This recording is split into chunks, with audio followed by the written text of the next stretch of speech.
మీ car EMI కట్టలేకపోతున్నారా? మీ car EMI మేము కడతాం. ఈ నెంబర్కి కాల్ చేయండి. Hello Ram sir. హాయ్ నారాజు. ప్రతి ఒక్కరికంటే లైఫ్లో సక్సెస్ అవ్వడానికి సక్సెస్ అంటే వాళ్ళ పాయింట్ ఆఫ్ వ్యూ నుంచి చూసినప్పుడు ఒకళ్ళకి డబ్బు అవ్వచ్చు, ఒకళ్ళకి ఏదైనా జాబ్ అవ్వచ్చు, ఇంకొకరికి రిలేషన్షిప్ అయ్యి ఉండొచ్చు, ఇంకొకరికి తెలియకుండానే నా బిజినెస్ ఇంత గ్రో అయితే చాలు అనుకునేటువంటి ఇది అయ్యి ఉండొచ్చు. సక్సెస్ అనేటువంటి దానికి వాళ్ళ కొలమానాలు, వాళ్ళ పాయింట్ ఆఫ్ వ్యూ నుంచి క్యాలిక్యులేషన్స్ బలంగానే ఉంటాయి. ఆ దిశగా అడుగులు వేద్దాం అనుకునేటప్పుడు మెంటల్ బ్లాకేజెస్ కొన్ని మనకి వచ్చి డీవియేట్ అయిపోతూ ఉంటాము. రకరకాల కారణాలు కావచ్చు. అంటే ఇంట్లో పరిస్థితులు సహకరించకపోవటము, లేదంటే కొంతమందికి ఫినాన్షియల్ అని చెప్పేసి, కొంతమందికి రిలేషన్షిప్లో ఏదో డిఫరెన్స్ అని చెప్పేసి, కొంతమందికి నా పార్ట్నర్ దెబ్బతీశాడు అనేటువంటి దాంట్లో నుంచో ఏది ఏ రకంగా ఉన్నా, ఎంత డిస్టర్బెన్స్ క్రియేట్ అయినా mind set is a powerful tool. Mind set బాగుంటే దేన్నైనా జయించవచ్చు. ఆ మైండ్ సెట్, ఆ మెంటల్ బ్లాకేజెస్ని ఎలా క్లియర్ చేసుకొని సక్సెస్ఫుల్గా అవ్వాల్సినటువంటి అవసరం ఉందంటే మనం డైరెక్ట్ విషయానికి వస్తే నారాజు, రిసీవింగ్ అండ్ గివింగ్ అనేది మనిషి లైఫ్లో ఉన్న యాక్టివిటీ.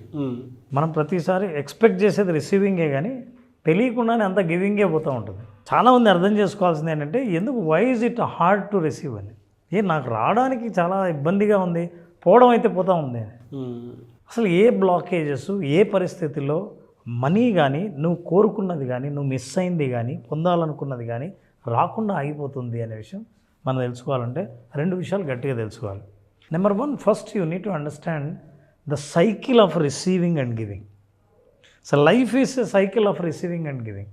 ఇది ఒక థీరీ. నీకు వస్తుంది, నువ్వు ఇస్తున్నావు. నువ్వు ఇస్తే నీకు వస్తుంది. నీకు వస్తేనే నువ్వు ఇస్తావు. నేను ఇవ్వను, నీకు రాదు. నాకు రావట్లేదు అంటే నువ్వు ఇవ్వట్లేదు. మీరు పర్ఫెక్ట్ పెట్టడం కూడా హ్యాండ్ టు హ్యాండ్ పెట్టారు. ఒకటే పెట్టలేదు, నువ్వు ఇస్తే అది ఆటోమేటిక్ వచ్చేస్తుంది. ఈక్వల్గా ఉంటుంది. సార్ నా దగ్గర ఆగిపోయిందండి రావడం అంటే మీరు ఇవ్వడం ఆపేశారని అర్థం. పైపు ఎక్కడో నొక్కి పెట్టారు, మీ దగ్గర రావట్లా. ఒకసారి అసలు ఈ రిసీవింగ్ చూస్తే ఒకతను చాలా ఫీల్ అవుతున్నాడు. నేను ఎన్ని రకాల అన్ని ప్రయోగాలు చేశానండి, నా దగ్గర నుంచి పోతుంది, నేను ఇస్తున్నాను తప్ప నాకు ఎందుకు రావట్లేదు అని. ఒకసారి ఒకతను స్వర్గానికి పోయాడంట. స్వర్గానికి పోతే ఆయన స్వాగతించారు. వెళ్తూ ఉంటే ఒక హాల్లో కుప్పలు తెప్పలుగా మనిషి కష్టపడి పుణ్యం చేస్తే స్వర్గానికి పోతాడు. స్వర్గానికి పోయిన తర్వాత అక్కడ చూస్తే ఒక పెద్ద దిబ్బలాగా గిఫ్ట్లన్నీ పడి ఉన్నాయంట. ఏంటండి ఇవన్నీ ఏంది అట్లా చేశారు, స్క్రాప్ యార్డ్లో వేసినట్టు వేశారు, ఇన్ని గిఫ్ట్స్ ఇక్కడ ఉన్నాయేంటి అని. అప్పుడు ఆ దేవదూత చెప్పాడు, ఏం లేదండి, చాలామంది అడుగుతారు, అడిగినప్పుడు మేము వాళ్ళకు గిఫ్ట్ పంపించేస్తాం. పంపిస్తే రిసీవ్ చేసుకోవడానికి అవతలోడు సిద్ధంగా ఉన్నాడు మెంటల్గా. సిద్ధంగా లేనప్పుడు ఏం చేస్తాం, అసలైన మనిషి ఏ ఫ్రీక్వెన్సీకి పంపించాలనుకున్నామో ఆ ఫ్రీక్వెన్సీ అక్కడ లేనప్పుడు తిరుగు టపాలో వెనక్కి వచ్చి ఇక్కడ పడుతుంది. పంపించడం అయితే పంపించాం, అవన్నీ ఇక్కడ పైలప్ అయిపోయినాయని ఆశ్చర్యపోయాడు. అంటే చాలామంది ప్రతి ఒక్కరు అడిగినా సరే వాళ్ళ టైంలో వాళ్ళకి ఎప్పుడు రావాలో అప్పుడు పంపించాం. నువ్వు ఎప్పుడు ఉండి రిసీవ్ చేసుకోవాలో చేసుకోలేదు. దానికి కారణం ఏంటో తెలుసా? Very interesting. చాలామంది నాకు గిఫ్ట్ రావాలంటే, నేను కోరుకుంటే నా గిఫ్ట్ ఎట్లా రావాలంటే ఆ గిఫ్ట్ ఇలా కనిపించాలి, వండర్ఫుల్ ప్యాకేజ్తో, సూపర్ బ్యూటిఫుల్గా, అట్రాక్టివ్గా ఉండి అది నా జీవితంలోకి వస్తే ఇమ్మీడియట్గా రిసీవ్ చేసుకోవడానికి సిద్ధంగా ఉంటా. నాకు ఇట్లే వస్తుందని నేను ఆశిస్తా. కానీ నువ్వు అడగడం వరకే. నీకు ఎలా ఇవ్వాలన్నది నేచర్ డిసైడ్ చేస్తుంది. ఎప్పుడు ఇవ్వాలా అనేది నేచర్ డిసైడ్ చేస్తుంది. యువర్ ఫ్రీక్వెన్సీ మ్యాచ్ అయినప్పుడు ఖచ్చితంగా you receive. Sometimes they are badly packed gifts. నిజంగా నారాజు, బ్యాడ్లీ ప్యాక్డ్ గిఫ్ట్స్ అంటే ఏంటో తెలుసా?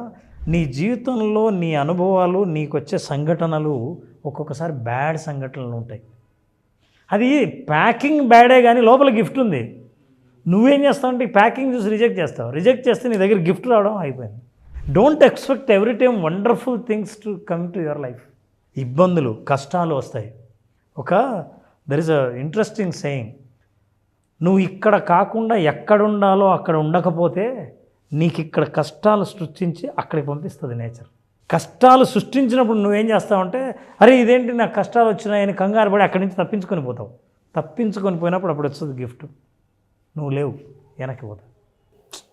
ఒక్కొక్కసారి గిఫ్ట్ అని అనిపించదు, కానీ everything you have to receive, then you receive the right thing. So like this gift also will come like this. నలిగిపోయిన జీవితం నీ దగ్గరికి చాలా కష్టాలు ఉన్నట్లు నేను భావించి, నేను ఈ లైఫ్లో ఇంకా నాకు ఏది జరగదు నేను అనుకునే భావన కలుగుతుంది, అది కూడా గిఫ్టే. That is a turning point. అప్పుడు నువ్వు తీసుకునే డెసిషన్ ఉంటుందే అని లైఫ్ని ఏ లెవెల్కి తీసుకెళ్తుందో తెలియదు. మనిషి రిసీవ్ చేసుకోకపోవడానికి ప్రధాన కారణం ఏంటంటే మన మైండ్లో లిమిటింగ్ బిలీఫ్, ఇది ఇలాగే ఉండాలి అన్న లిమిటింగ్ బిలీఫ్ వల్ల మిగతా కొత్త ఆపర్చునిటీస్ వంటి కంటికి కనిపించవు. నువ్వు చూసే ఆపర్చునిటీ బాగా నీట్గా ప్యాక్ చేసిన గిఫ్ట్ లాగే వెయిట్ చేస్తున్నావు కాబట్టి, అది లేదు కాబట్టి నీ దృష్టి మిగతా వాటి మీద పడదు, అది మిగతావి కూడా గిఫ్ట్సే. So that means I side no, receiving and giving అనేది సైకిల్ అనేది, whatever you receive and you give and slowly you will understand life is giving everything అని. నాకు కావాల్సిందన్నీ వస్తుంది అని నేనే చాలాసార్లు రిజెక్ట్ చేశాను. వీడిని కరెక్ట్గా అర్థం చేసుకోవాలంటే నాకు అనిపిస్తుంది, ఒకసారి అబ్దుల్ కలాం గారు చెప్పారు, చాలా అద్భుతమైనది, నాకు అది గుర్తు వస్తుంది.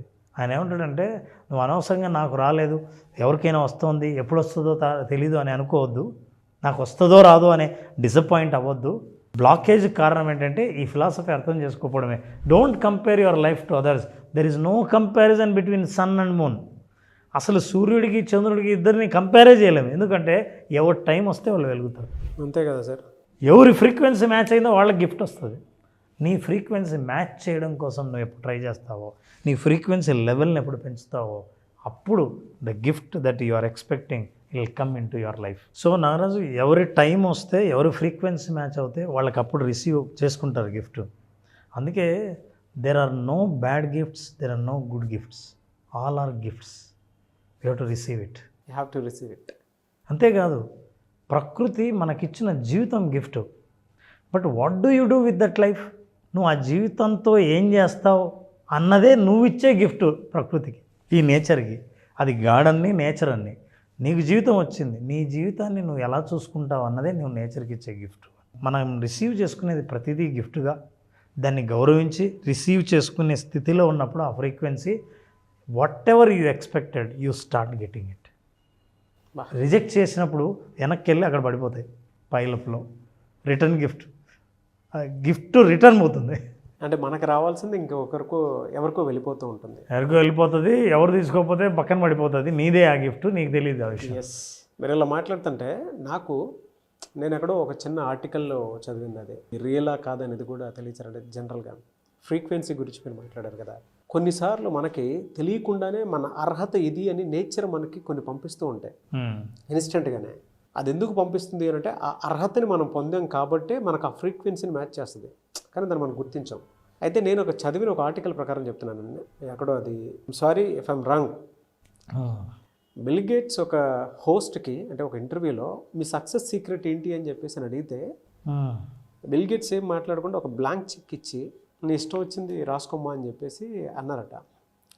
దాన్ని ఆవిడ రిజెక్ట్ చేసి రిటర్న్ ఇచ్చేసిందంట.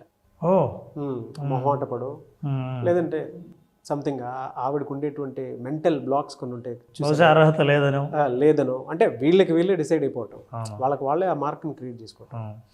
ఆయన తిరిగి రిటర్న్ తీసుకొని ఒకటే మాట అన్నాను, నేను మీలా వచ్చిన ప్రతి అవకాశాన్ని రిజెక్ట్ చేయలేదు, నాకు వచ్చిన ప్రతి అవకాశాన్ని నేను రిసీవ్ చేసుకున్నాను, నేను రిసీవ్ చేసుకోవడం వల్లే నేను ఇక్కడ దాకా ఉన్నాను, అదే నా సక్సెస్ సీక్రెట్ అని చెప్పేసి అన్నారట.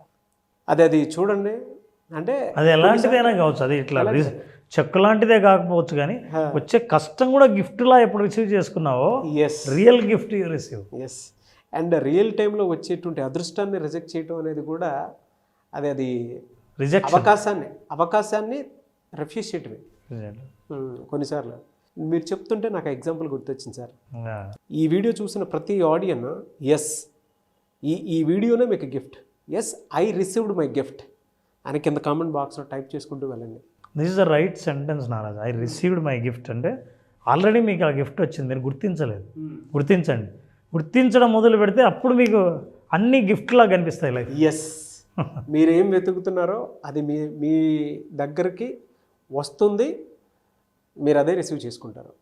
కింద కామెంట్ బాక్స్లో పోస్ట్ చేయండి. అండ్ ఏ సక్సెస్ కోసం మీరు పరిగెడుతున్నారో ఆ క్లాసే ఈ క్లాస్. మీరు ఎన్రోల్ చేసుకోవాలనుకుంటే కూడా ఎన్రోల్ చేసుకోవచ్చు. Anyways, very good analysis sir, and very good subject. Thank you so much Ram sir. Thank you Naraj, thank you so much.